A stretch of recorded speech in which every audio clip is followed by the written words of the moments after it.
شهر رمضان الذي أنزل فيه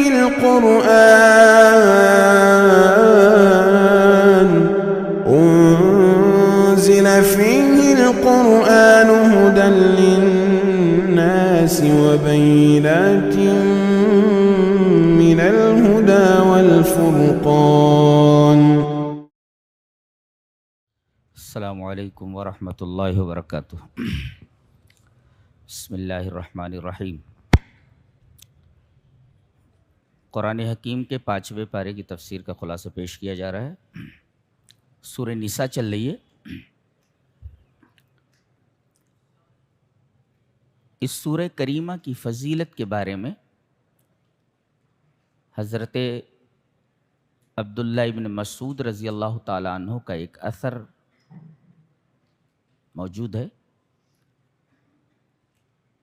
ابن مسعود فرماتے ہیں کہ ان فی سورۃ النساء 5 آیات ما یسرنی ان لی بها الدنیا وما فیہا، کہ سورہ نساء کے اندر 5 آیتیں ایسی ہیں کہ اس کے بدلے، ان آیات کے بدلے اگر مجھے پوری دنیا اور دنیا کے اندر جتنی چیزیں ہیں وہ سب دے دی جاتی تو مجھے اتنی خوشی نہیں ہوتی جتنی کہ ان 5 آیتوں کے نزول پر ہوئی ہے.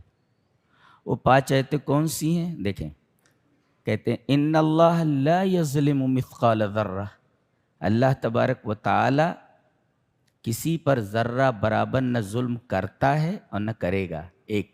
دوسرے،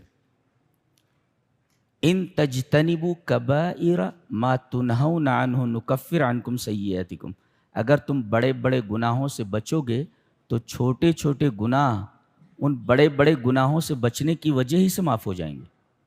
کیا بات.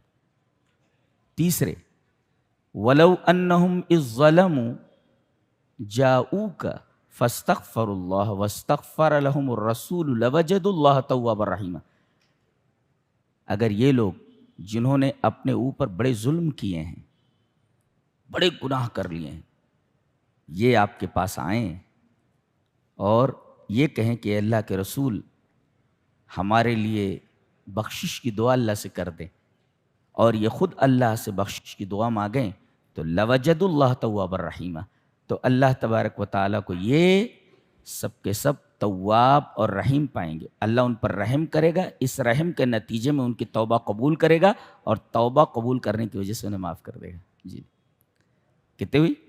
ان اللہ لا یظلم. دوسرے، ان تجتنبوا کبائر ما تنہون عنہ نکفر عنکم سیئاتکم وَلَوْ أَنَّهُمْ إِذ ظَّلَمُوا أَنفُسَهُمْ جَاءُوكَ فَاسْتَغْفِرُوا اللَّهَ. اور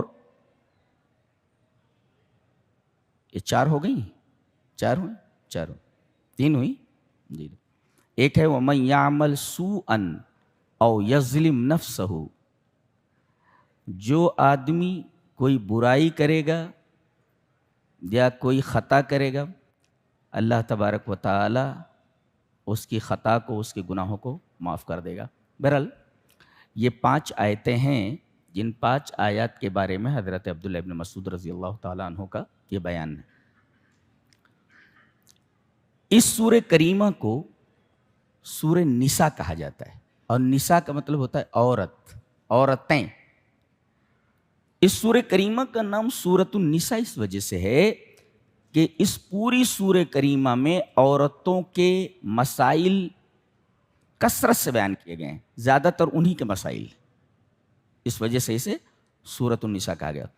ایک اور بات معلوم ہوئی کہ اللہ تبارک و تعالی نے عورتوں کی اس طرح عزت افزائی فرمائی ہے کہ سورۃ النساء تو نازل فرمائی عورتوں کی صورت، لیکن سورۃ الرجال نازل نہیں فرمائی، مردوں کی صورت نہیں ہے. جی اس نام سے کوئی صورت نہیں. اچھا، اس سورہ کریمہ کو سورۃ النساء الکبریٰ کہا جاتا ہے، عورتوں کے بارے میں بڑی صورت. سورۃ النساء الکبریٰ، عورتوں کے بارے میں بڑی صورت. کیوں؟ اس لیے کہ پاؤ پارا تو 4تھے پارے میں ہے، اور تقریباً پاؤ پارا 6ٹھے پارے میں چلا گیا ہے، اور ایک پارا پورا 5واں پارا اسی پر ہے. اتنی بڑی صورت ہے، یعنی اطول سور میں سے، یعنی قرآن حکیم کی طویل صورتوں میں سے ایک ہے، معلوم ہے؟ تو یہ سورۃ النساء الکبریٰ ہے۔ سورۃ النساء الصغریٰ کیا ہے؟ عورتوں کی چھوٹی صورت جس میں ان کے تھوڑے احکام بیان کیے گئے، وہ سورۃ الطلاق 28ویں پارے میں۔ کیا نام ہے اس کا؟ سورۃ الطلاق۔ جی، اس سورہ کریمہ کی ابتدا اس سے ہوتی ہے، یا ایھا الناس اتقوا ربکم الذی خلقکم من نفس واحدہ۔ اللہ تبارک و تعالی نے آدم علیہ السلام کو پہلے مٹی کا پتلا بنایا، بہت دنوں تک وہ مٹی کا پتلا خالی جنت میں کھڑا تھا، بعد میں اس میں روح پھونکی گئی۔ تو اللہ تعالیٰ نے آدم کو مٹی سے بنایا، اور پھر ان کی بائیں پسلی سے ان کے جوڑے کو یعنی حضرت حوا کو پیدا فرمایا۔ پتہ یہ چلا کہ عورت یہ مرد کا جز ہے۔ اگر یہ انگلی میں یا جسم کے کسی حصے میں چوٹ لگ جائے یا زخم لگ جائے تو کیا انگلی کو کاٹ دیا جاتا ہے؟ نہیں۔ اسی طرح عورتوں کے اندر کوئی ایسی ناپسندیدہ بات دیکھی جائے تو طلاق دینے میں جلدی نہ کی جائے اور نہ ان پر ہاتھ اٹھایا جائے۔ ایک اس لیے کہ جب وہ تمہارے بدن کا ایک حصہ ہیں تو جس طرح انگلی میں کوئی تکلیف ہو جائے تو آدمی انگلی نہیں کاٹتا، بلکہ اس پر بینڈیج وغیرہ کرتا ہے، اس کی دوا کرتا ہے، اس کی اصلاح کرتا ہے، ایسے ان کی اصلاح کی جائے۔ جی، اور ایک بات اور معلوم ہوئی کہ جب پسلی سے پیدا ہوئی ہیں تو پسلی بیچ میں ہے، انہیں نہ پیر کے نیچے رکھو کہ داسی بن جائیں اور نہ سر کے اوپر بٹھاؤ کہ وہ سرکش ہو جائیں، جہاں ہے ان کو وہیں پر رکھو، یعنی وہ پسلی کے پاس رکھو جہاں دل ہے، یعنی ان کو نہ سر پہ رکھا جائے نہ پیروں میں رکھا جائے، کہاں رکھا جائے؟ دل میں رکھا جائے، ان کی جگہ دل ہے۔ تو اب حضرت آدم کو اللہ نے مٹی سے بنایا، اچھا، پھر ان کی پسلی سے حضرت حوا کو پیدا کیا، اور ان دونوں سے یہ پوری کی پوری نسل چلی ہے اور اب تک چلی آ رہی ہے۔ تو گویا کہ ان البشریت کلھا اسرۃ واحدہ، یہ پوری کی پوری انسانیت ایک خاندان ہے۔ اس طرح یہ سورہ کریمہ پوری انسانیت کو ایک خاندان کہتی ہے۔ اس طریقے کا تصور کسی بھی مذہب کے اندر موجود نہیں ہے۔ ان البشریت کلھا اسرۃ واحدہ، یہ پوری کی پوری انسانیت، سارے لوگ ایک فیملی کی طرح ہے۔ اسرۃ واحدہ ایک فیملی کی طرح، اسرہ مانے فیملی، ایک فیملی کی طرح ہے۔ یہ تصور اسلام نے دیا ہے۔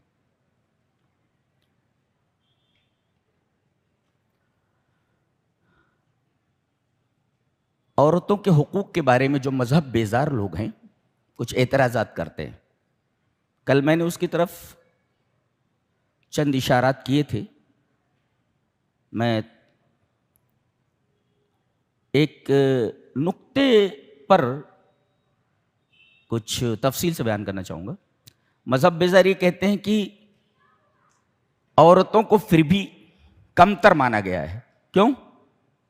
اس لیے کہ ان کو وراثت میں جو حصہ ہے وہ لڑکے کے، مرد کے آدھا مقرر کیا گیا ہے۔ یہ ظلم ہے ان کے اوپر، یہ ان کے اوپر ظلم ہے۔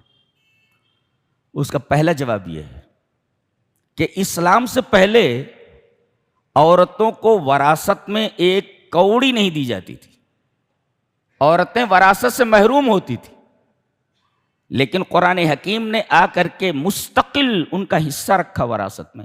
وَلِلنِّسَاءِ نَصِيبٌ مِّمَّا تَرَكَ الْوَالِدَانِ، جیسے لِلرِّجَالِ نَصِيبٌ مِّمَّا تَرَكَ الْوَالِدَانِ، حالانکہ دونوں کو جو ہے ایک ساتھ بیان کیا جا سکتا تھا، لیکن الگ الگ ان دونوں کے حصوں کو بیان کیا گیا مستقل طور پر۔ تو جن کو وراثت میں کوئی حصہ ہی نہیں ملتا تو قرآن حکیم نے ان کا مستقل حصہ رکھا ہے۔ اسلام میں ان کا ایک مستقل حصہ ہے۔ یہ عزت افزائی نہیں تو کیا ہے؟ اچھا، دوسرے سوال کا جواب کہ مردوں کو زیادہ دیا جاتا ہے، مردوں کو زیادہ ملتا ہے، غلط ہے یہ۔ کبھی کبھی ایسا ہوتا ہے کہ مردوں کو کم ملتا ہے، عورت کو زیادہ مل جاتا ہے وراثت سے حصہ۔ جی، مثلا ایک آدمی مر گیا، ماں چھوڑتا ہے، آدمی مر گیا، ایک ماں ہے اس کی ایک بیٹی ہے، پوتی ہے اور سگا چچا ہے میت کا، یہ 4 ہیں. ماں، بنت بیٹی، اور یہ پوتی، اور یہ شقیق یعنی چچا. اب دیکھو قرآن حکیم کہتا ہے کہ اگر ولی ابویہ لکل واحد منہما السدس مما ترک ان کان لہ ولد، اگر اولاد موجود ہے تو ماں کو 1/6، یہ قرآن حکیم بولتا ہے، سدس 1/6. دیکھو بنت اولاد ہے نا، اولاد موجود ہے تو ماں کو کتنا ملا؟ 1/6 مل گیا. اچھا بیٹی کا کتنا ہے؟ بیٹی کا حصہ ہے وَإِن كَانَتْ وَاحِدَةً فَلَهَا النِّصْفُ، بیٹی اگر ہے تو 1/2. تو اب یہ ملا ماں کو 1/6، بیٹی کو 1/2. اب یہ پوتی آ گئی تو پوتی کو 1/6 دے دیں گے. کیوں؟ اس لیے کہ بیٹیوں کا کل حصہ 2/3 ہے. فَإِن كُنَّ نِسَاءً فَوْقَ اثْنَتَيْنِ فَلَهُنَّ الثُّلُثُ مَا تَرَكَ. پوتی بھی بیٹی ہے، دور ہو گئی تو اس کا حصہ کم ہوا. دور ہوئی نا، یہ قریب ہے نا، بنت قریب ہے میت کے، پوتی دور ہے، یہ بیٹے کی بیٹی ہے تو بیٹی ہی ہوئی وہ، تو 1/6 دے دیا گیا. تو بیٹیوں کا کل حصہ جتنا ملتا ہے وہ 2/3 ہے، 2/3 ہے. اب 1/6 ماں کو دے دیا گیا، 1/2 بیٹی کو دے دیا گیا، اور 1/6 پوتی کو دے دیا گیا. اب جو باقی بچے گا وہ بیچارے کو ملے گا. کس کو؟ شقیق کو یعنی چچا کو.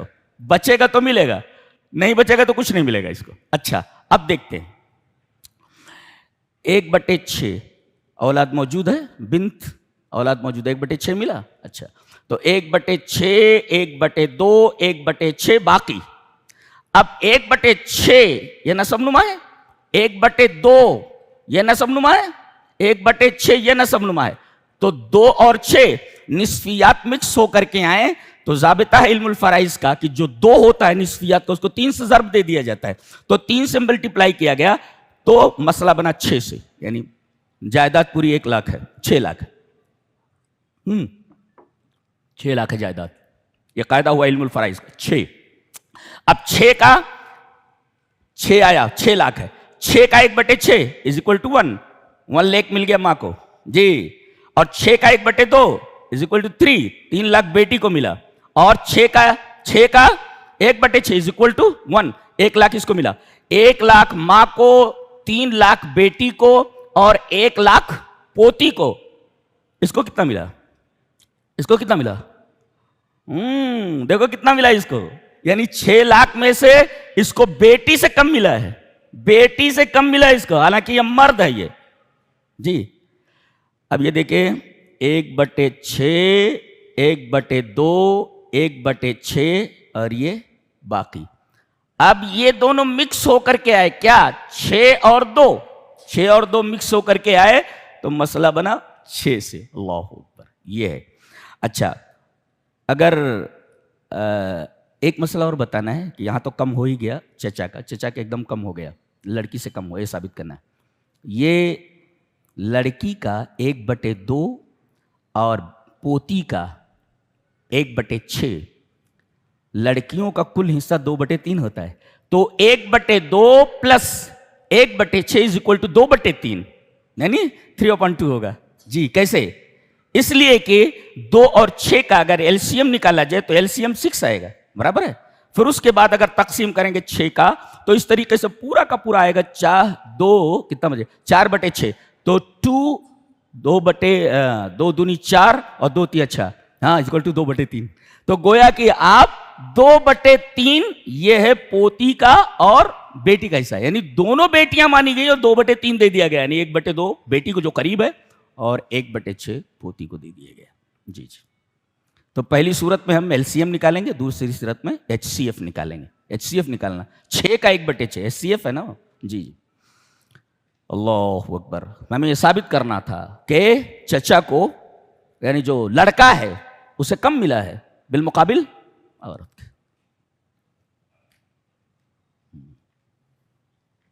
اچھا عجیب بات ہے کہ اللہ تعالیٰ نے عورت کا حصہ اولاد موجود ہو تو 1/4 اور 1/8. اور اگر اولاد موجود نہ ہو تو 1/4. اولاد کی موجودگی میں 1/8 اور اولاد موجود نہ ہو تو 1/4.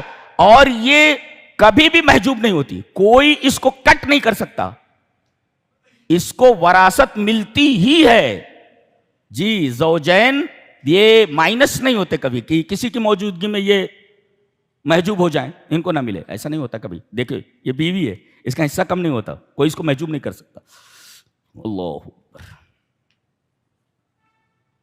یہ عورت کا مقام ہے جو بتایا گیا. کہا گیا کہ 1 سے لے کر 4 تک شادی کر سکتے ہیں. ایک ہی نہیں سنبھلتی ہے, 4 دیکھنا ہوگا. کیا ہے 4 کریں گے جی. وَإِنْ خِفْتُمْ أَلَّا تُقْسِطُوا فِي الْيَتَامَىٰ فَانكِحُوا مَا طَابَ لَكُم مِّنَ النِّسَاءِ مَثْنَىٰ وَثُلَاثَ وَرُبَاعَ. 1 کر سکتے ہو, 2 کر سکتے ہو, 3 کر سکتے ہو, 4 پر اسٹاپ ہے. فَإِنْ خِفْتُمْ أَلَّا تَعْدِلُوا فَوَاحِدَةً. اگر عدل نہیں کر سکتے تو ایک ہی ہے. عدل اگر نہیں کر سکتے, انصاف نہیں کر سکتے, اور انصاف نہیں کر پاتا ہے آدمی, بہت مشکل ہے. فَإِنْ خِفْتُمْ أَلَّا تَعْدِلُوا فَوَاحِدَةً, اس لیے کہ پکڑے جاؤ گے اگر ذرہ برابر ان کے حق کے اندر کوئی کمی ہوئی تو, لہذا احتیاط برتی جائے. فَإِنْ خِفْتُمْ أَلَّا تَعْدِلُوا. گھوڑا خریدنا آسان ہے, اس کو پالنا, اس کو کھلانا کتنا مشکل ہے, کتنا ٹینشن ہے. 2 گھوڑے رکھ لو.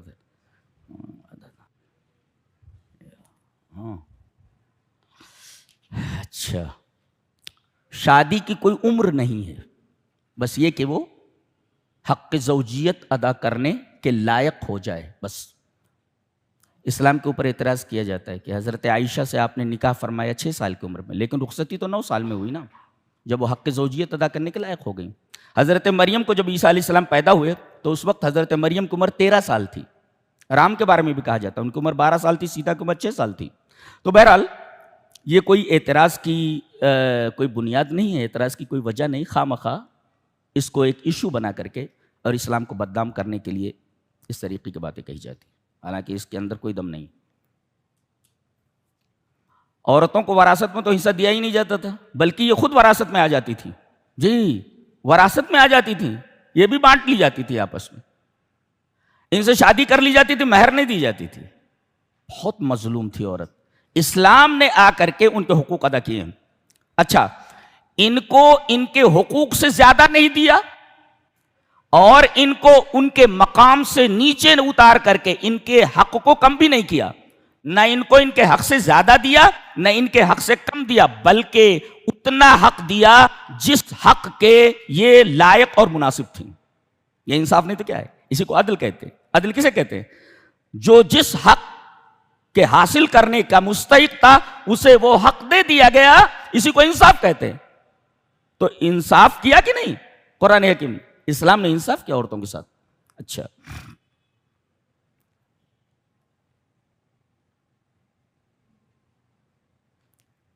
عورت کی خوبصورتی تھوڑی ختم ہو گئی تو آدمی ادھر ادھر لپو جھپو کرنے لگتا تھا کہ دوسرا کر لیں جی, دوسری لے آئیں. آگے کا مَإِنْ أَرَدْتُمُ اسْتِبْدَالَ زَوْجٍ مَّكَانَ زَوْجٍ, ایک بیوی موجود ہے, دوسری لانا چاہ رہے ہو, تو اس کو اتنا ستاتا تھا کہ یہ مجبور ہو جاتی تھی اس کے نکاح سے نکلنے کے لیے. تو اس مجبوری سے فائدہ اٹھاتے ہوئے کہتا تھا کہ فلاں چیز دے دے, فلاں چیز دے دے, فلاں چیز دے دے. جو کچھ دیا تھا وہ بھی لے لیتا تھا. کہا کہ اگر پہاڑ کے برابر بھی اگر تم نے اس کو مہر دے دیے تو واپس نہیں لینا. بولے تو اسے واپس نہیں لینا. ہاں, وہ اپنی طرف سے کہہ رہی ہے بغیر ظلم کے, خلا کرا رہی ہے, تو آپ مانگ سکتے ہو اس کو, جتنا آپ نے دیا ہے آپ لے لو جی.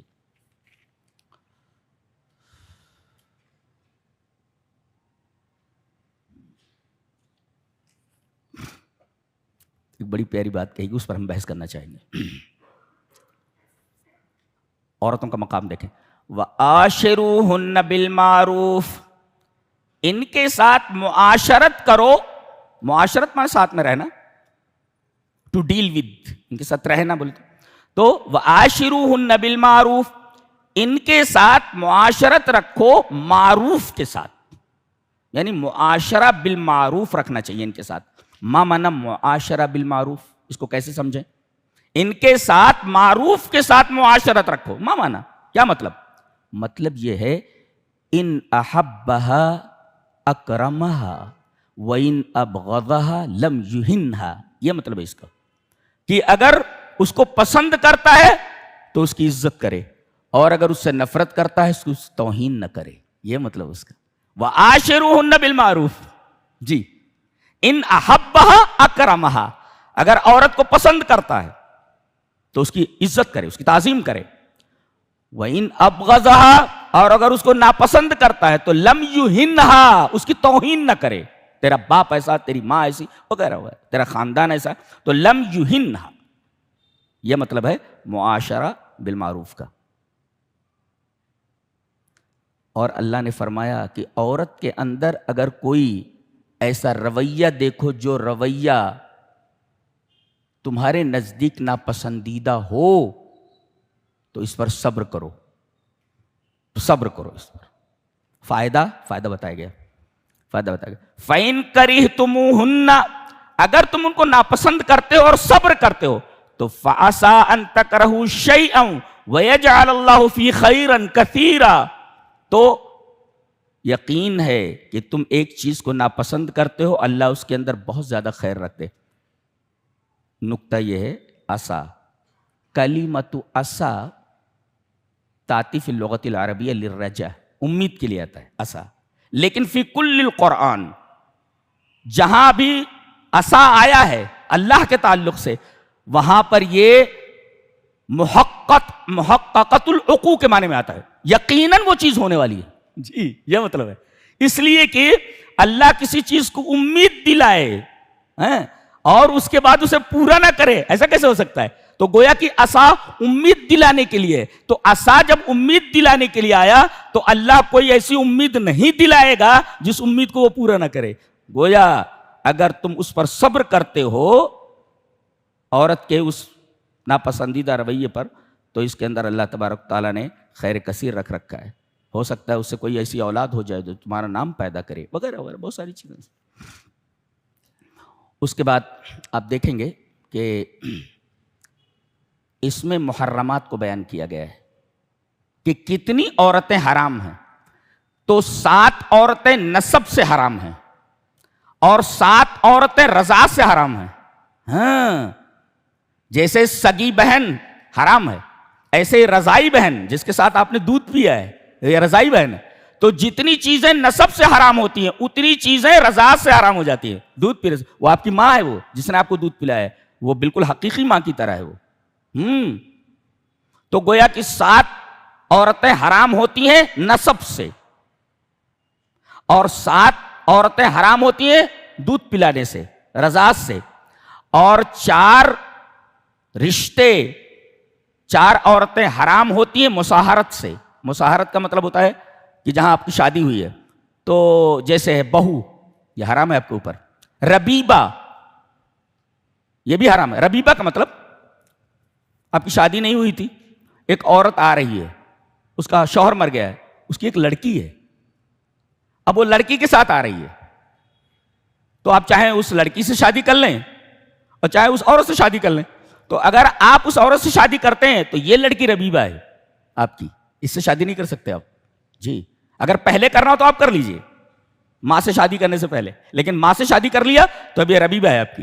تو بہو سے شادی نہیں کر سکتے، ایک ربیبہ سے شادی نہیں کر سکتے، ساس سے شادی نہیں کر سکتے، اور آخر میں کہا گیا وَأَن تَجْمَعُوا بَيْنَ الْأُخْتَيْنِ کہ 2 بہنوں کو، سگی بہنوں کو ایک ساتھ جمع نہیں کر سکتے. جی تو 7 رشتے نسب سے حرام ہیں، 7 رشتے رضاعت سے حرام ہیں، اور 4 رشتے مصاہرت سے، دامادی کے رشتے سے یہ حرام ہے، اور 4 رشتے حدیث سے حرام ہیں. کیا؟ عورت اور اس کی بھتیجی کو جمع نہیں کر سکتے. کسی لڑکی سے آپ نے شادی کر لیا، اس کی بھتیجی سے آپ کر لے، نہیں کر سکتے. آپ عورت اور اس کی بھانجی سے نہیں کر سکتے 2، اور عورت اور اس کی پھوپھی کے ساتھ نہیں کر سکتے شادی. اسی طرح عورت اور اس کی خالہ کو جمع نہیں کر سکتے. جی یہ 4 رشتے یہ سنت سے حرام ہیں. تو حرام میں کتنی عورتیں آ گئی محرمات میں؟ 7 7 14، 14 4 18، اور 18 4 22 تقریباً.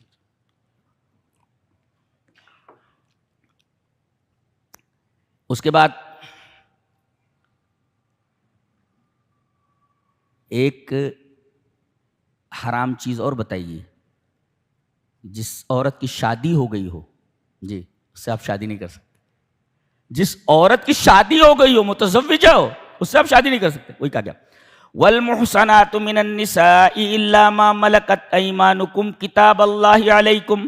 ان تمام محرمات کو بیان کرنے کے بعد فرمایا گیا وَأُحِلَّ لَكُمْ مَا وَرَاءَ ذَلِكُمْ. اس کے علاوہ جتنے بھی رشتے ہیں، جتنی بھی عورتیں ہیں، ان کے علاوہ سب آپ کے لیے حلال ہیں. یہ وَأُحِلَّ لَكُمْ مَا وَرَاءَ ذَلِكُمْ کا جملہ لا کر کے یہ بتایا گیا ہے کہ محرمات محصور ہیں، کم ہیں، ان کی حد ہے، لیکن حلال ان کی کوئی حد نہیں ہے. وَأُحِلَّ لَكُمْ مَا وَرَاءَ ذَلِكُمْ. اس کے علاوہ جتنی چیزیں ہیں، جتنے رشتے ہیں، سب حلال ہیں. اس کا مطلب حرام محصور اور محدود ہیں، قلیل ہیں، اور حلال چیزیں بہت زیادہ غیر محصور ہے، غیر محصور ہے. اللہ تبارک و تعالیٰ نے حلال چیزیں بہت زیادہ رکھی ہیں. یہ محسنات کا کیا مطلب ہوتا ہے؟ محسنہ کا مطلب یہ اس کے 3 اطلاقات ہیں قرآن حکیم میں. ایک تو متزوجہ، شادی شدہ ایک، اور دوسرے حرائر، آزاد عورتیں جو لونڈی نہ ہوں، جی آزاد عورتیں، اور تیسرے عفائف، پاک دامن عورتیں. تو محسنہ کا 3 مطلب ہے پورے قرآن میں. ایک تو عفائف، پاکیزہ عورتیں، پاک دامن عورتیں، اور دوسرے متزوجات، شادی شدہ عورتیں، اور تیسرے الحرائر جو لونڈیاں نہ ہوں، آزاد ہوں. یہ 3 عورتیں ایسی ہیں جن کے اوپر محسنہ کا اطلاق ہوتا ہے. تو گویا کہ محسنات کے اطلاقات 3 ہیں. جی یہ تینوں کی تینوں اطلاقات ہیں. اچھا، محسنات کے علاوہ ایک قسم عورت کی ہے لونڈی ہونا. لونڈی یہ بغیر نکاح کیے بیوی کی طرح اس کو رکھا جاتا تھا. جی جی، اس سے نکاح کی ضرورت نہیں تھی. یہ جنگ میں پکڑی جاتی تھی اور لوگوں میں بانٹ دی جاتی تھی. ان کی خرید و فروخت ہوتی تھی جس طرح سامان کی خرید و فروخت ہوتی تھی. ان کے ساتھ شادی نہیں ہوتی تھی. اللہ تبارک و تعالیٰ نے ان کی قدر بڑھاتے ہوئے کہا کہ ان سے بھی شادی کرنا چاہو تو کر سکتے ہو. اگر تم آزاد عورتوں سے شادی نہ کر سکو تو لونڈیوں سے کرو. لیکن لونڈی اللہ نے کہا فتیاتکم المومنات، تمہاری جو مومنہ لڑکیاں ہیں، اللہ نے لونڈیاں نہیں کہا بلکہ فتیات کہا. یہ اللہ تبارک و تعالیٰ نے لونڈیوں کو بھی عزت بخشی ہے جو حرائر نہیں ہوتی. یہ عزت ہے اسلام کی نگاہ میں عورتوں کی. فتیاتکم المومنات کہا. اب ہو گئیں یہ محسنہ عورتیں ہو گئیں، لونڈیاں ہو گئیں، اور ان دونوں میں سے کچھ عورتیں ایسی ہیں جن کے بارے میں آگے بیان کیا گیا کہ ان کی 2 قسمیں ہیں. ایک ہیں مصافحات اور ایک ہے متخذات اخدان. مصافحات کسے کہتے ہیں؟ المجاہرات بالصفاح، وہ زنا، کھلے عام زنا کروانے والی. جیسے یہ شاہدان بازاری ہوتی ہیں، بازار لگا کر کے بیٹھی رہتی ہیں، لوگ جاتے ہیں اپنی خواہشیں پوری کرتے ہیں. یہ ہیں مصافحات. یہ لفظ آیا جی جی محسنات غیر مصافحات. تو ایک کھلے عام زنا کرانے والیاں ایک، اور ولا متخذات اخدان. متخذات اخدان کا مطلب متخذات اصدقاء فی السر، خفیہ طور پر زنا کرانے والی، رکھیل. گویا کہ یہ گلا ہے جو بازاروں میں دھندا کرتی ہیں، دھندے والیاں. اور متخذات اخدان یہ رکھیل ہیں، بوائے فرینڈ رکھنے والی ہیں. یہ دونوں کو حرام قرار دے دیا گیا ہے. عورتوں کی کتنی قسمیں ہوئی؟ ایک ہیں عفائف، پاک دامن عورتیں، دوسرے ہیں لونڈیاں، اور ان کے مقابلے میں، پاک دامن عورتوں کے مقابلے میں مصافحات اور متخذات اخدان یہ عورتیں. اللہ کیا بات کہی گئی. ایک آیت آگے آ رہی ہے، ہم اس پر ٹھہر کے ذرا گفتگو کرنا چاہیں گے.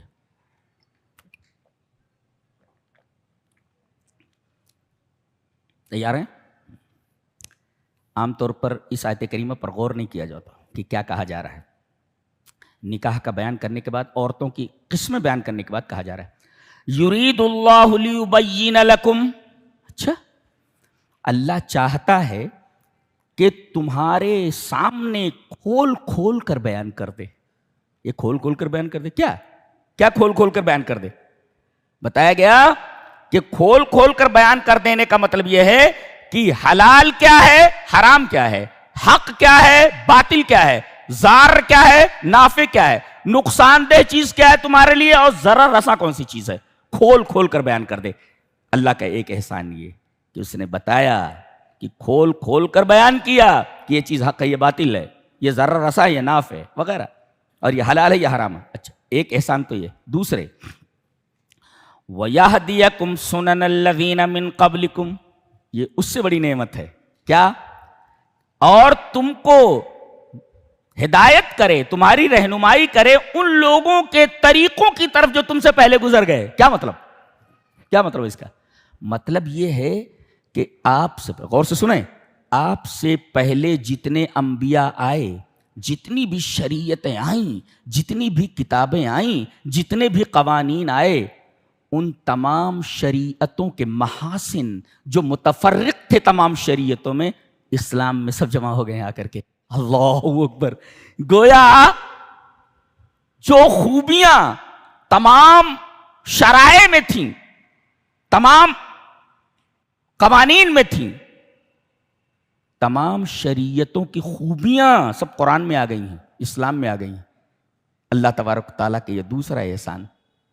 جیسے ایک نبی کی امت کو کچھ خوبیاں دی گئیں، اور دوسرا نبی آیا اس کو دوسری خوبیاں دی گئیں، تو پہلی والے کو خوبیاں نہیں ملی. برابر ہے اس طریقے سے.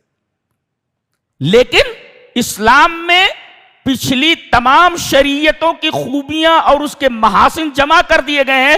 گویا کہ ہم کو تمام شریعتوں کی جو پچھلی شریعتیں سب کی سب خوبیاں مل گئی ہیں. اللہ اکبر. یہ اللہ تبارک و تعالیٰ کا دوسرا احسان ہے. ہاں کتنی بڑی بات ہے. تمام امتوں کی تمام شریعتوں کی خوبیاں ہمارے اندر ہم کو دے دی گئی. کتنا بڑا احسان اللہ. ایک یہ دو. تیسرے، اور اگر تم سے کوئی غلطی ہو جائے، اس سے بڑی بات کہی جا رہی ہے. دیکھیں ترتیب دیکھیں آپ. پہلے ایک ہلکی بات کہی گئی، اس سے بڑی بات کہی گئی، پھر تیسری بات جو آ رہی ہے اس سے بڑی ہے. کیا؟ اگر تم کوئی غلطی کر بیٹھو تو اللہ تمہاری توبہ قبول کرنے والا ہے. جی غلطی کر بیٹھو تو تمہاری توبہ قبول کرنے والا ہے. کتنی بڑی بات ہے. توبہ کرو توبہ قبول کر لے گا.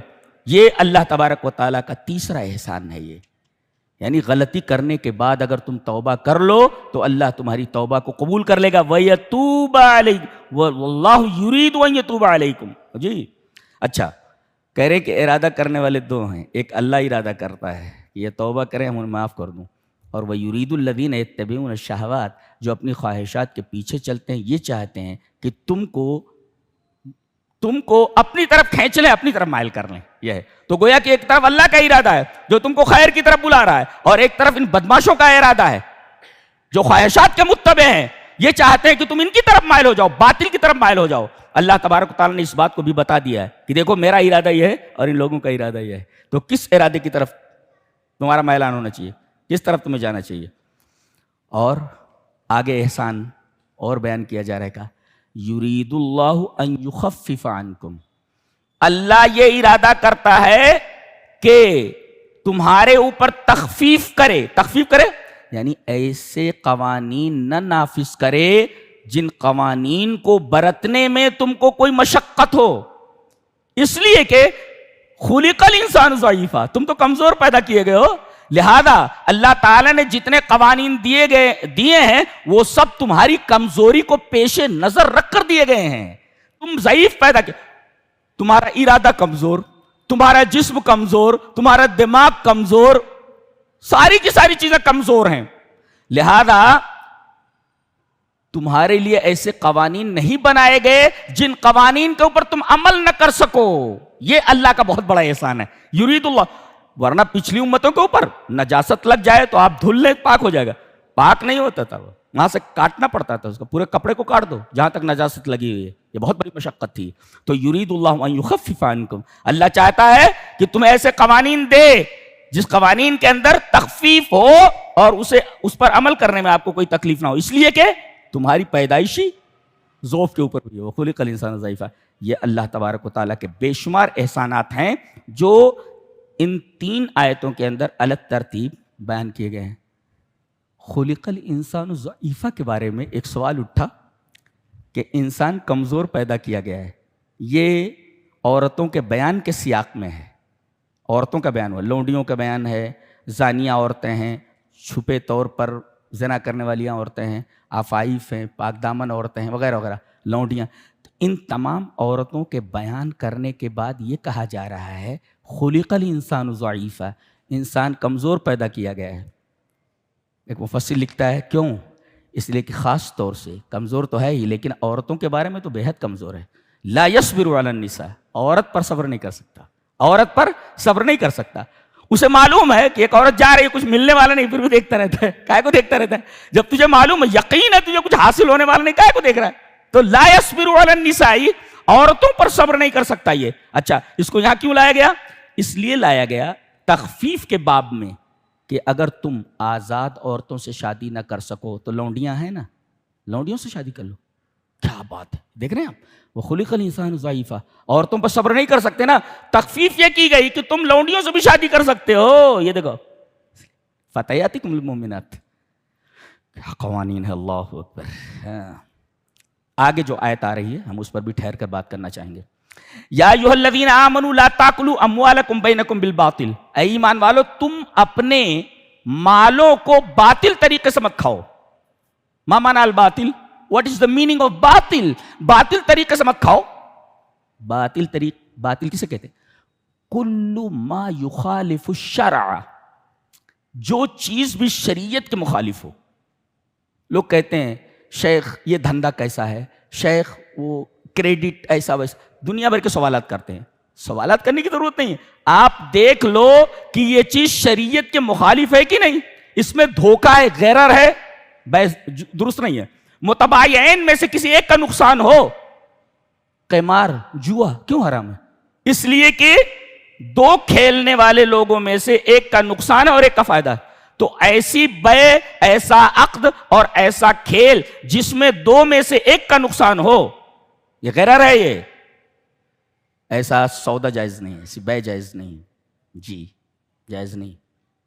اور اسی طریقے سے جس میں سود کا شائبہ ہو، ربا ہو، حرام ہے وہ. تو دیکھ لو آپ انٹرسٹ ہے کہ نہیں اس میں. اسی طریقے سے اس میں دھوکہ ہے کہ نہیں ہے. ہر دھوکے والی بے حرام ہے، اور ہر وہ بے جس کے اندر انٹرسٹ کا شائبہ ہو حرام ہے وہ. آپ اس میں دیکھ لو، خود فتویٰ دے سکتے ہو. دل سب سے بڑا مفتی ہے، بخاری شریف کی روایت. جی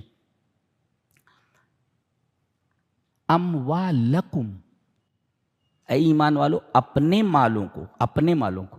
اچھا پتہ یہ چلا المؤمنون کنفس واحدہ، تمام کے تمام مومن ایک جان کی طرح ہے، ایک بدن کی طرح ہے. اللہ، ایک بدن کی طرح. حدیث ہے یہ، المؤمنون کنفس واحدہ.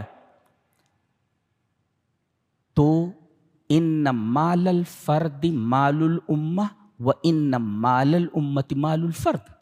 فرد کا مال امت کا مال ہے، اور امت کا مال فرد کا مال ہے. فرد کو اگر ضرورت پڑ جائے تو امت مال دے اس کو، اور امت کو ضرورت پڑے تو فرد کو سپورٹ کرنا چاہیے. اس طریقے سے امت میں اور فرد میں تال میل ہونا چاہیے. یہ ہے مطلب اموالکم کا. امت کا مال فرد کا مال ہے، اور فرد کا مال امت کا مال ہے. اگر فرد کو تکلیف پہنچ جائے تو امت کو چاہیے کہ اس کی مدد کریں، اور اگر امت کو تکلیف پہنچ جائے تو سارے افراد مل کر کے امت کا سپورٹ کریں. دام ضروری ہے کہ ان کا دام کریں، مساعدہ کریں، ان کی سپورٹ کریں. اس وجہ سے اموالکم کہا گیا. اچھا فرمایا گیا اپنے مالوں کو باطل طریقے سے مت کھاؤ. ہاں تجارت کر سکتے ہو. اللہ اکبر. یہ تجارت کا لفظ لا کر کے بتایا گیا کہ تجارت جائز ہے. اچھا لفظ تجارت لا کر کے اس کی اباحت کا فتویٰ دیا گیا کہ تجارت جائز ہے، اور اس کے بعد تجارت کا لفظ لا کر کے اس بات کی طرف بھی اشارہ ہے کہ تجارت یہ بہت ہی اچھی چیز ہے، بہت ہی اچھی چیز ہے، بہت اچھا دھندا ہے یہ تجارت. لہذا تجارت کرو. گویا کہ اس کی اباحت کے بعد ترغیب بھی دی گئی.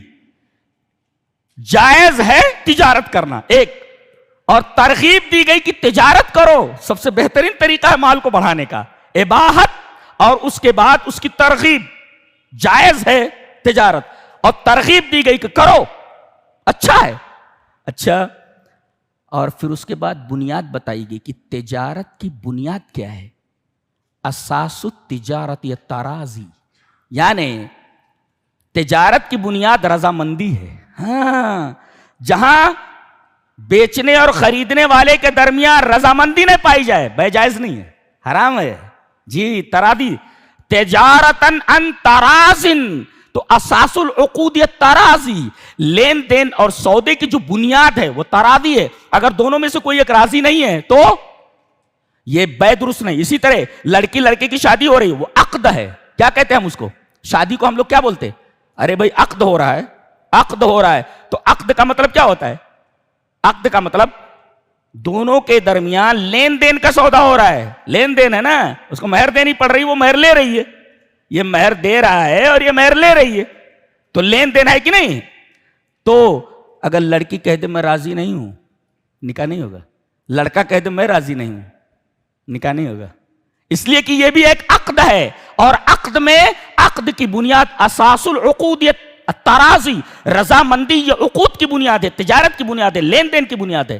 ہاں یہ بتائیں کیا قوانین ہے، ایک ایک لفظ قانون ہے. اللہ، ایک لفظ قانون ہے.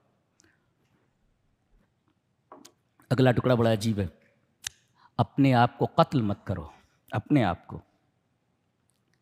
یعنی اگر تم کسی کو قتل کر دو گے تو گویا کہ تم نے اپنے آپ کو قتل کر دیا. اس لیے کہ المومنون کنفس واحدہ، تمام مومنین ایک نفس کی طرح ہیں. اللہ، کتنا شاندار تصور ہے یہ کہ تمام مومنین ایک نفس کی طرح ہیں. اور اپنے نفسوں کو قتل مت کرو، یعنی کہ اگر تم نے کسی کو قتل کر دیا تو تم نے گویا کہ اپنے آپ کو قتل کر دیا. تو اپنے آپ کو قتل مت کرو. اچھا ایک نکتہ اور، یہ شادی کے سیاق میں، اس کے کانٹیکسٹ میں یہ کہا گیا لا تقتلوا انفسکم، کیونکہ اکثر ایسا ہوتا ہے کہ جائیداد کے چکر میں کوئی عورت آتی ہے، بہت کائیاں ٹائپ کی ہوتی ہے، کائیاں ہوتی ہے، وہ سب کچھ اپنے نام لکھوا لیتی ہے اور پھر کسی طریقے سے اپنے یار سے مل کر کے اس کو مروا دیتی ہے. یہ مروا دیتی ہے. اس وجہ سے اس سیاق میں لایا گیا ہے وَلَا تَقْتُلُوا أَنفُسَكُمْ. کیا کتاب ہے یہ، قانون ہے، قانون. یہ کائنات کی تھیسس ہے یہ. وَلَا تَقْتُلُوا أَنفُسَكُمْ إِنَّ اللَّهَ كَانَ بِكُمْ رَحِيمًا، اللہ تمہارے اوپر بڑا رحیم ہے. اور آگے وہی فرمایا گیا کہ اگر تم بڑے بڑے گناہوں سے بچو گے تو بچنے کی وجہ سے چھوٹے چھوٹے گناہ معاف ہو جائیں گے. چھوٹے جدا گناہ کیا ہوتے ہیں وہ میں بتا چکا ہوں جی. وَلَا تَتَمَنَّوْا مَا فَضَّلَ اللَّهُ بِهِ بَعْضَكُمْ عَلَى بَعْضٍ. یہ ایک قانون ہے. دیکھو اللہ نے کسی کو بڑی دولت عطا کی ہے، وہ شو روم کے کاؤنٹر پہ بیٹھا ہوا ہے، چشمہ وشمہ لگا کر کے، حیدرآبادی ٹوپی اور وہ کرتا اور پجامہ. ہاں یہ عجیب قوم ہے. یہ رمضان آیا ہے کہ مسلمان نیکیوں سے اپنا دامن بھر لیں. کیا ایسا ہے؟ لوگوں نے اس رمضان کے آنے پر یہ طے کر رکھا ہے کہ نیکیوں سے اپنا دامن نہیں بھریں گے، پیٹ کو کھانوں سے بھر لیں گے. یہ کھانے والی قوم ہے. یہ مسجدوں میں اتنے لوگ نظر نہیں آئیں گے جتنا ہوٹلوں پر نظر آ رہے ہیں. یہ کتنا کھائے گا بھائی؟ کھا کر کے مر جائے گا. کائے کو کھا رہا ہے اتنا؟ کیوں کھا رہا ہے؟ تو الا ان تکون تجارۃ عن تراض منکم ولا تقتلوا انفسکم ان اللہ کان بکم. تو کسی کو اللہ نے بہت دے رکھا ہے، وہ کاؤنٹر پر بیٹھا ہوا ہے مال کے، اور ادھر بیٹا ٹھیلا لگائے ہوئے، اس کو دیکھتا ہے بڑی حسرت سے. اللہ، اس کے دو طریقے اللہ بتا رہا ہے، دو طریقے ہیں اس کے، وہ بتا رہا ہے. وَلَا تَتَمَنَّوْا مَا فَضَّلَ اللَّهُ بِهِ بَعْضَكُمْ عَلَى بَعْضٍ. اللہ نے بعض کو بعض پر فضیلت دی ہے. کسی کو زیادہ پیسہ دیا ہے، کسی کو کم دیا ہے. کسی کو زیادہ علم دیا، کسی کو کم دیا ہے. کسی کو بڑا پوسٹ دیا، کسی کو چھوٹا دیا ہے. ساری چیزیں آ گئیں تفضیل کے اندر. یہ قرآن حکیم کی بلاغت ہے. تو دو چیزیں ہیں اس سلسلے میں. غبطہ جائز ہے جس کو رشک کہتے، حسد جائز نہیں. حسد کا مطلب کیا ہوتا ہے؟ طلب زوال نعمت عن الغیر. یہ تمنا کرنا کہ اس کے پاس جو نعمت ہے وہ اس سے چھن جائے. اللہ کرے اس کی نعمت چھن جائے، اس کے مال میں آگ لگ جائے. کہتے ہیں اس کو حسد کہتے ہیں. اور غبطہ جو جائز ہے وہ کیا ہے؟ ان یتمنى الرجل ان یکون له مثل صاحبہ. آدمی تمنا کرے کہ جیسا اس کے پاس ہے میرے پاس بھی ہو جائے. یہ غبطہ ہے. وہ کیا کہتا ہے؟ لیتا ما اوتی فلان من المال والنعمت کان عندی. حسد والا کیا بولتا ہے؟ کاش وہ جو مال اور نعمت اس آدمی کو دی گئی ہے اس سے اللہ چھین لے اور مجھے دے دے.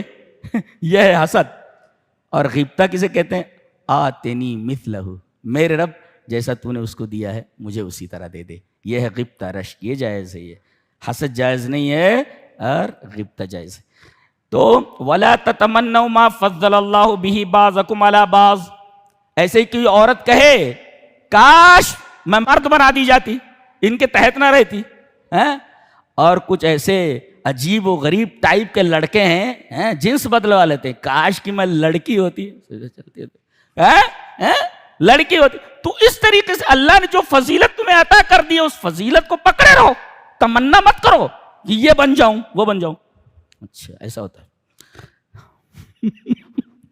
وَلَا تَتَمَنَّوْا مَا فَضَّلَ اللَّهُ بِهِ بَعْضَكُمْ عَلَى بَعْضٍ لِلرِّجَالِ نَصِيبٌ مِّمَّا اكْتَسَبُوا وَلِلنِّسَاءِ نَصِيبٌ مِّمَّا اكْتَسَبْنَ. عورتوں کے حصے الگ ہیں، مردوں کے الگ ہیں. ایک نکتہ اور، وَاسْأَلُوا اللَّهَ مِن فَضْلِهِ، اللہ تبارک و تعالیٰ سے اس کا فضل تلاش کرو. سفیان بن عیینہ کہتے ہیں کہ اللہ نے کہا ہے سوال کرو فضل کا. تو سفیان بن عیینہ کہتے ہیں کہ لم یأمر الا لیعطی، اس نے حکم دیا ہے نا دینے کے لیے دیا ہے، اس لیے کہ اس نے کہا مانگو، سوال کرو، مانگو، فضل مانگو. یہ حکم جو دیا ہے اس نے، ایسا نہیں ہو سکتا کہ کوئی حکم دے اللہ اور پھر اس کو قبول نہ کرے، اس کو دے نہ. تو سفیان بن عیینہ کہتے ہیں کہ یہاں وَاسْأَلُوا اللَّهَ مِن فَضْلِهِ کہا گیا، یعنی لم یامر الا لیعطی، اللہ نے حکم دیا ہے مانگنے کا فضل، اس لیے نہیں دیا کہ نہ دے، بلکہ یہ حکم دیا ہے تاکہ دے. لم یامر الا لیعطی، ہذا عجیب. اس کے بعد فرمایا گیا الرجال قوامون علی النساء بما فضل اللہ بعضهم علی بعض. اللہ نے مردوں کو قوام بنایا ہے، عورتیں اس کے تحت رہیں. اس سے عورتوں کی توہین نہیں ہوتی. جیسے تمام فوجی ہیں، فوجیوں کا ایک کمانڈر ان چیف ہوتا ہے جس کے ساتھ رہ کر کے لڑائی لڑی جاتی ہے. اس کا یہ مطلب نہیں کہ کمانڈر ان چیف انسانیت سے کسی اعلیٰ درجے پر پہنچ گیا، نہیں. کمانڈر ان چیف کی جتنی حیثیت ہے، جتنی جو ہے اہمیت ہے، ان فوجیوں کی اہمیت کم نہیں ہے کچھ ان سے. بس یہ کہ ایک اچھے انداز سے لڑنے اور لڑانے کے لیے ایک کمانڈر ان چیف ہونا ضروری ہے تاکہ فوجیں اچھی طرح لڑ سکیں، ورنہ وہ بھی مارا جائے گا، فوجیں بھی ماری جائیں گی. اسی طرح خانگی زندگی کے نظام کو چلانے کے لیے بالکل اسی فوجی نظام کی طرح ہے جس کا ایک اگوا ہونا چاہیے، کمانڈر ان چیف ہونا چاہیے. تو عورت اس کے تحت رہ کر کے کام کرے، جیسے فوجی ایک کمانڈر ان چیف کے تحت رہ کر کے کام کرتے ہیں اور ان کی کوئی توہین نہیں ہے. ایسے ہی خانگی زندگی کے نظام کو چلانے کے لیے ضروری ہے کہ عورت مرد کے ماتحت ہو کر کے رہے. کیوں؟ اس لیے کہ مرد اس سے زیادہ طاقتور ہے. جس طرح کمانڈر ان چیف دیگر فوجیوں سے زیادہ علم رکھتا ہے علم حرب کے تعلق سے. یہ تو فطرت ہے انسان کی، تو اعتراض کیسا؟ اللہ الرجال قوامون علی النساء. کیا کتاب ہے، سبحان اللہ سبحان اللہ. اس کا انداز بحث اس قدر سائنٹیفک ہے کہ آپ کہیں انگلی نہیں رکھ سکتے. یہ انداز ہے. دنیا کی واحد کتاب ہے جس کا لفظ سائنس، جی اس کا ورڈ سائنس ہے. دنیا کی کوئی کتاب لفظی سائنس نہیں رکھتی ہے، اس کا لفظ سائنس ہے. جی اس کو ہٹا دو دوسری جگہ لے آؤ، وہ معنی نہیں بنے گا. جی اس کے بعد کہا گیا کہ سب سے بہترین عورت کون سی ہے. پہلے یہ بتایا گیا کہ مرد کو فضیلت ایک تو اس کے جسمانی اعتبار سے دی گئی ہے اور ایک یہ اس کی ذمہ داری کے اعتبار سے دی گئی. ذمہ داری کیا ہے؟ بما انفقوا من اموالہم، اس وجہ سے، بے سببی ہے، اس وجہ سے کہ وہ اپنا مال خرچ کرتے ہیں. اچھا نکتہ یہ بتایا مفسرین نے کہ اگر کوئی مرد اپنی بیوی کا نان نفقہ نہ دے، اس کی ضرورت پوری نہ کرے، تو عورت کو حق حاصل ہے فسخ نکاح کا. مطالبہ کرے کہ میری جان چھوڑ دے بھائی، کھانا نہیں دے سکتا، کپڑا نہیں دے سکتا، تو اس آیت کریمہ کی روشنی میں عورت کو فسخ نکاح کا حق حاصل ہو جاتا ہے. وہ چاہے تو قاضی سے کہہ سکتی ہے کہ میری جان اسے چھوڑا دیجیے، یہ خرچہ پانی کچھ دے ہی نہیں رہا، بھوکا مار رہا ہے. تو وہ بما انفقوا من اموالہم. اس کے بعد کہا کہ کہ عورتوں کی دو قسمیں ہیں، ایک تایا، ایک ناشزہ. تایا مانے اطاعت کرنے والی اور ناشزہ مانے نافرمان. اور تایا کی دو صفتیں ہیں، وہ بتائیے. تایا جو اطاعت گزار ہوتی ہے، فالصالحات قانتات حافظات للغیب بما حفظ اللہ. تایا جو اطاعت گزار عورتیں ہوتی ہیں ان کی دو صفتیں ہیں، ایک قانتات ہوتی ہے، ایک حافظات ہوتی ہے. قانتات کا مطلب ہوتا ہے شوہر کی اطاعت گزار. چلیے ایک حدیث سے اس کو متعین کر لیتے ہیں. عن ابی ہریرہ رضی اللہ تعالیٰ عنہ قال قال رسول اللہ صلی اللہ علیہ وسلم خیر النساء امرأۃ اذا نظرت الیہا سرتک وَإِذَا أَمَرْتَهَا أَطَاعَتْكَ وَإِذَا غِبْتَ عَنْهَا حَفِظَتْكَ مِن مَالِكَ وَنَفْسِهَا. رواہ البیہقی.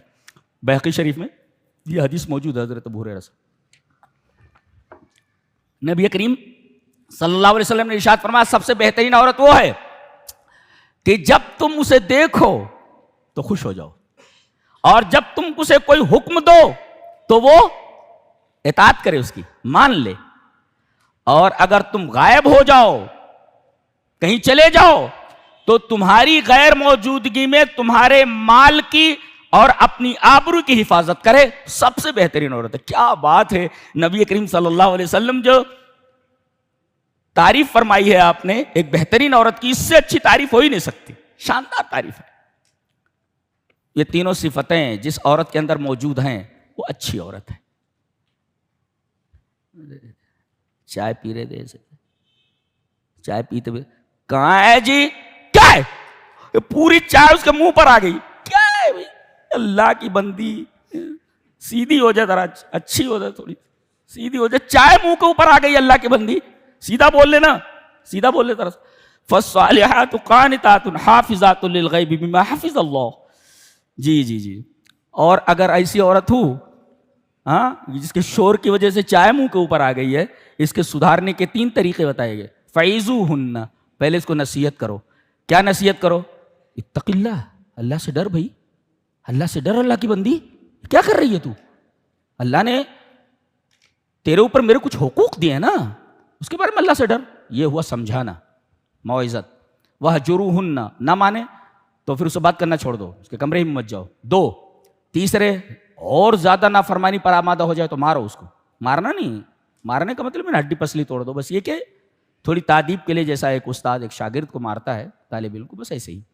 اور اس کے بعد بھی بات نہ بنے تو ایک حکم، ایک پنچ لایا جائے لڑکی کی طرف سے اور ایک لڑکے کی طرف سے. دونوں بیٹھ کر وجہ نزاع تلاش کریں کہ بھئی بنیاد کیا ہے، اس منافرت کی بنیاد کیا ہے، لڑائی کی بنیاد کیا ہے.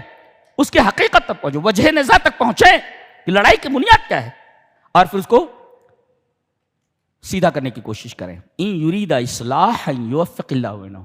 اگر یہ دونوں ارادہ کرتے اصلاح کا. بعض ایسے ہوتے ہیں نا کہ وہ کیا کہتے ہیں، وہ کوئی نا کسی کی شادی میں عبداللہ دیوانہ ہو جاتا، تو ابو جو ہے نا، شادی والے تو لڑکے لڑکی ملنا چاہ رہے، لیکن یہ جو دونوں آ رہے ہیں یہ کوئی نہ کوئی گڑبڑی نکال کر کے دونوں کو الگ کرنا چاہتے ہیں. بعض لوگوں کی یہ نیت ہوتی ہے. فرمایا ان یرید اصلاحا یوفق اللہ بینہما.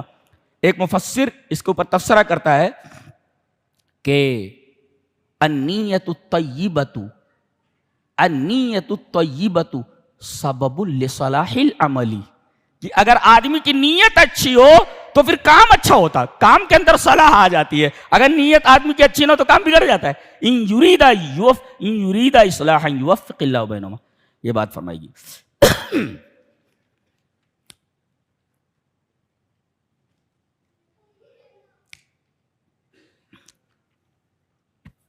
ایک آیت کریمہ ہے، ان اللہ لا یغفر ان یشرک بہ ویغفر ما دون ذلک لمن یشاء. اللہ مشرک کو نہیں بخشے گا. ایک آیت ہے. ایک جگہ فرمایا کہ ان اللہ یغفر الذنوب جمیعا. اللہ تمام گناہوں کو معاف کر دے گا. تعارض بین الآیتین. تعارض ہے فی تعارض؟ لا لا لا لا، ھذا امر مستحیل، ھذا قرآن. یہ قرآن ہے، اس کے اندر تعارض نہیں ہوتا. تو یہاں کہا گیا کہ اللہ مشرک کو نہیں بخشے گا، یہ ہو گیا. اور دوسری جگہ کہہ رہا ہے ان اللہ یغفر الذنوب جميعا، تمام گناہوں کو بخش دے گا. بظاہر یہ جو تعارض نظر آ رہا ہے اس کا کیا مطلب ہے؟ جواب یہ ہے کہ پہلی جو آیت ہے کہ اللہ مشرک کو نہیں بخشے گا، نزلت هذه الآیت فی حق من مات علی الشرک، جو شرک کے اوپر مر گیا جی اللہ اس کو معاف نہیں کرے گا. اور وہ جو کہا گیا تمام گناہوں کو بخش دے گا، نزلت هذه الآیت فی حق من کان حیا، جی جو زندہ ہے اور وہ شرک سے توبہ کر لے تو اللہ معاف کر دیتا ہے، الحاد سے توبہ کر لے تو اللہ معاف کر دے گا، دنیا کے تمام گناہوں سے توبہ کر لے تو اللہ معاف کر دیتا. تو زندہ کے بارے میں ہے، یہ جو شرک کے اوپر مرا ہے یہ آیت اس کے بارے میں ہے، اور وہ آیت زندہ کے بارے میں. تو وہ آیت مردہ کے بارے میں ہے، وہ آیت زندہ کے بارے میں. واضح؟ جی.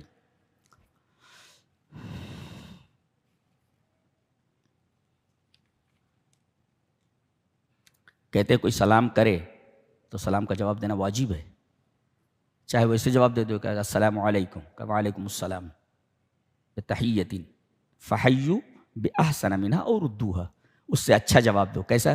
السلام علیکم، کہ وعلیکم السلام ورحمۃ اللہ وبرکاتہ. اور اگر ایسا نہیں تو وعلیکم السلام فردوها، وہی لوٹا دو. یہ ہے.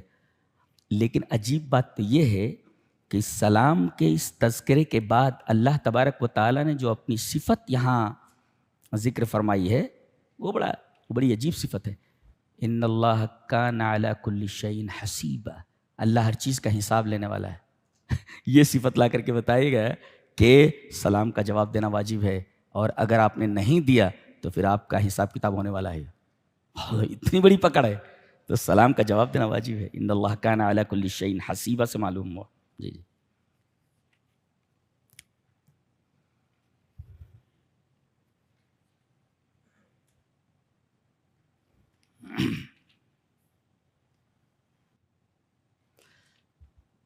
قانون بتایا جا رہا ہے وَلَا تَكُن لِّلْخَائِنِينَ خَصِيمًا. لا پڑھنے والے بچے ہیں یہاں پر جی، ان کے بارے میں ہے وَلَا تَكُن لِّلْخَائِنِينَ خَصِيمًا. قانون دے دیا گیا، پوری کورٹ آ گئی ہے یہاں پر. پوری کورٹ ایک جملے میں ہے، پوری کورٹ سارے وکیلوں کو ایک لائن میں کھڑا کر دیا قرآن حکیم میں.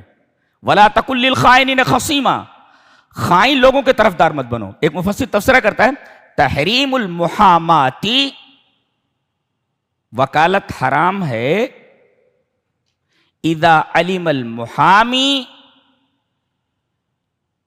ان صاحبہ مبطل، اس آدمی کا کیس لینا ایک وکیل کے اوپر حرام ہے اگر وکیل کو معلوم ہو جائے کہ یہ باطل کے اوپر ہے، حق کے اوپر نہیں ہے جی، اور اس سے پیسہ لینا جائز نہیں ہے، قطعاً جائز نہیں ہے. پوری کورٹ کو لا کر قرآن حکیم میں کھڑا کر دیا ایک جملے میں جی وَلَا تَكُن لِّلْخَائِنِينَ خَصِيمًا. آپ خصیم کے طرفدار نہیں ہو سکتے، خائن کے طرفدار نہیں ہو سکتے، خائن کے خصیم نہیں ہو سکتے. پوری لا بیان کر دی گئی یہاں پر جی کہ وکالت کیسے کرنا چاہیے. ایک جملے میں پوری لا بیان کر دی گئی. سبحان اللہ و بحمدہ. کتاب کیا کتاب، سبحان اللہ سبحان. اچھا یہ آیت ان اللہ لا یغفر ان یشرک بہ ویغفر ما دون ذلک لمن یشاء 2 بار آئی ہے بالکل ایسے ہی، لیکن آخر میں ٹکڑا الگ ہو گیا ہے. پہلے آیا ومن یشرک باللہ فقد افترى اثما عظیما، اور یہاں ومن یشرک باللہ فقد ضل ضلالا بعیدا. ایک میں کہا گیا جو شرک کرے گا اس نے اللہ کے اوپر افطرا باندھا، اور یہاں کہا گیا جو اللہ کے ساتھ شرک کرتا ہے وہ کھلی ہوئی گمراہی میں چلا گیا. دونوں میں فرق کیا ہے؟ فرق یہ پہلا جو ہے یہودیوں کے بارے میں، یہاں مشرکین کے بارے میں، یہ فرق ہے. اچھا ایک فرق اور بھی ہے کہ پہلے جہاں ہے ان اللہ لا یغفر ان یشرک بہ، وہاں فمجرد قولہ ان اللہ لہ شرک، آدمی زبان سے بولے کہ اللہ کا شریک ہے، ہذا افترا.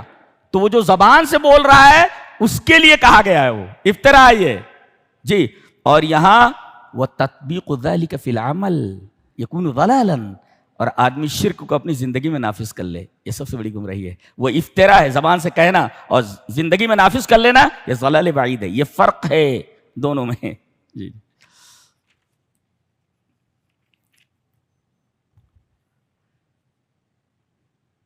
بتایا گیا کہ نماز جو ہے نا بڑی جاندار عبادت ہے، بڑی شاندار عبادت ہے، اس کو کیسے پڑھنا چاہیے.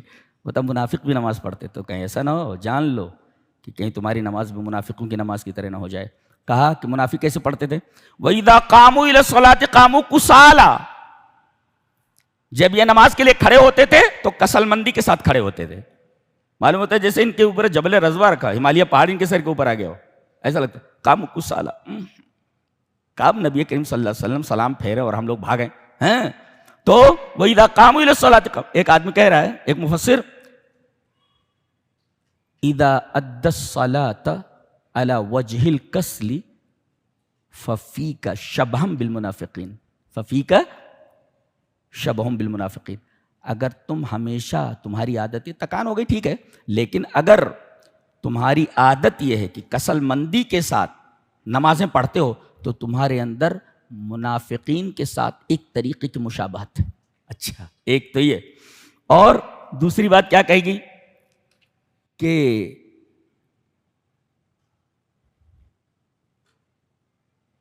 یہ لوگ کسل مندی کے ساتھ نماز پڑھتے تھے، کسل مندی کے پاس، تو یہ اللہ تبارک و تعالیٰ نے ان کے لیے فرمایا کہ اگر ایسا مسلمان کرے تو ان کے اندر منافقین کی صفت ہے.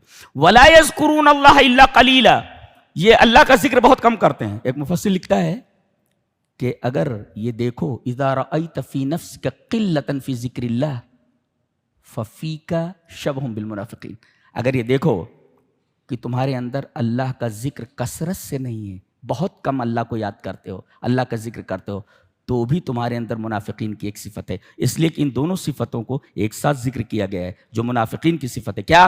وَإِذَا قَامُوا إِلَى الصَّلَاةِ قَامُوا كُسَالَىٰ، جب یہ نماز کے لیے کھڑے ہوتے تو کسل مندی کے ساتھ، یُرَاءُونَ النَّاسَ، خالی دکھانے کے لیے لوگوں کو، وَلَا يَذْكُرُونَ اللَّهَ إِلَّا قَلِيلًا، اور یہ اللہ کا ذکر کرتے ہیں بہت کم. لہذا قلت ذکر بھی نہیں ہونی چاہیے اس کی ذکر، کثرت ذکر، اور نماز کو پورے نشاط کے ساتھ پڑھا جائے، کسل مندی کے ساتھ نہیں. یہ تھا 5ویں پارے کا خلاصہ. اللہ ہمیں نیک عمل اور اچھی سمجھ کی توفیق عطا فرمائے. وآخر دعوانا الحمدللہ رب العالمین.